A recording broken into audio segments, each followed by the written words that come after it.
खुलुमबाय स्टुडियो आं रबन बसुमतारी गोदानै मोन द' हारिनो एसटि होयोब्ला बर' हारिया मा खहा जागोन बेफोरनि सायाव गोबां बाथ्रा बुंदों अल बिटिआर कोअर्डिनेशन ट्राइबेल संघनि चेयारमेन रनजन ब्रह्म बिथाङा बुंदों दि मोन द' हारिनो एसटि होयोब्ला बिटिसिआव बर'फोरनिफ्राय माब्लाबाबो सीएम जानाय नङा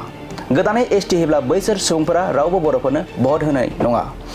मोन द' हारिनो एसटि होयोब्ला बांसिन एमसिएलएफोरानो बै गोदानै एसटि नागिरनायनि दैदेनगिरिफोरासो जागोन होननानै बाथ्रा बुंथिदों बिथां रनजन ब्रह्मआ नंगौ राज्योआव एसटि होनाय होयैखौ लानानै गोबां खुद्रिसारदों मख'नो गोनांदि मोन द' हारिनो एसटि होनो नागिरनायनि हेंथायै थांनाय 10 नभेम्बराव गुवाहाटीनि सनापुराव सिसिट'आ 1 लाखनिबो बांसिन सुबुं थुबुर जानानै गोख्रों खुद्रिसारखांबाय सिसिट'आनि गोबां दैदेनगिरिफ्रा एसटि होनो नागिरनायनि हेंथायै गोबां बाथ्रा बुंनायखौबो नोंथांमोना नुनो मोनबोदों थिग बेफोरबायदिनो गोदानै मोन द' हारिनो एसटि होनो नागिरनायनि हेंथायै गोबां बाथ्रा बुंदों अल बिटिआर कोअर्डिनेशन ट्राइबेल संघनि चेयारमेन रनजन ब्रह्म बिथाङा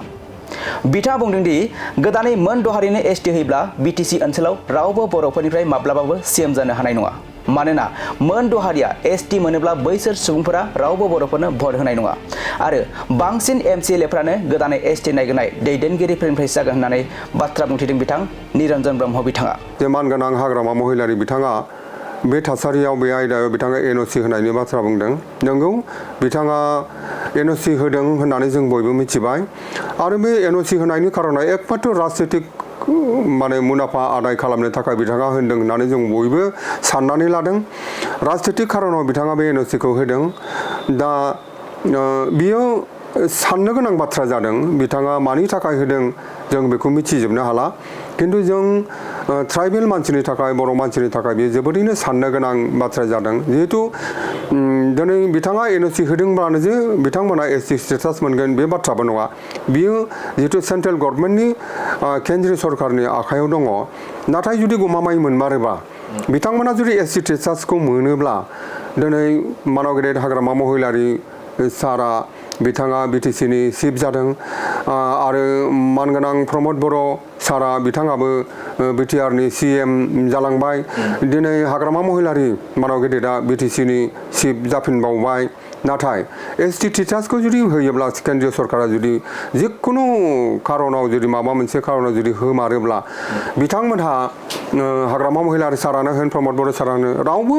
बिटिसि बायदि काउन्सिलनि चिफ जानो हानाय नङा माब्लाबाबो जानाय नङा बेखौ जों बिखा बुनानै बुंनो हायो बिथांमोना गाव गावनि समस्यायाव देरहानो हागौ बोरैबा नाथाय चिफ जानो हानाय नङा मानोना बांसिन एमसिएलएआनो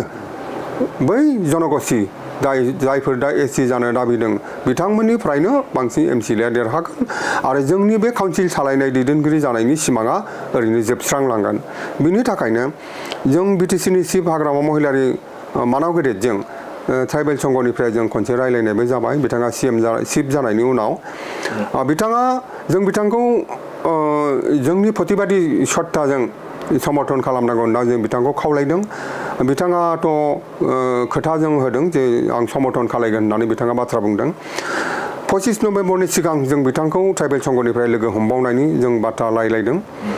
केन्द्रीय नेतृत्वनिफ्राय बिथांखौ लोगो हमगोन आरो बिथाङा एनअसि आगोल होदोंब्लाबो गोदानै जेन फिन एनअसि होबावा बे आयदायाव बेखौबो जों खावलायगोन आरो जोंनि बे संग्रामि सत्ताजों मोन द' हारिनो एसटि होनायनि जे होबथानाय बे संग्रामि हान्जाजों ट्राइबेल संघजों एबा सिसिट'आजों बिथाङा सिङाव हक सायाव हक बिथाङा मदद खालामगोन जों बेखौ मिजिंथिदों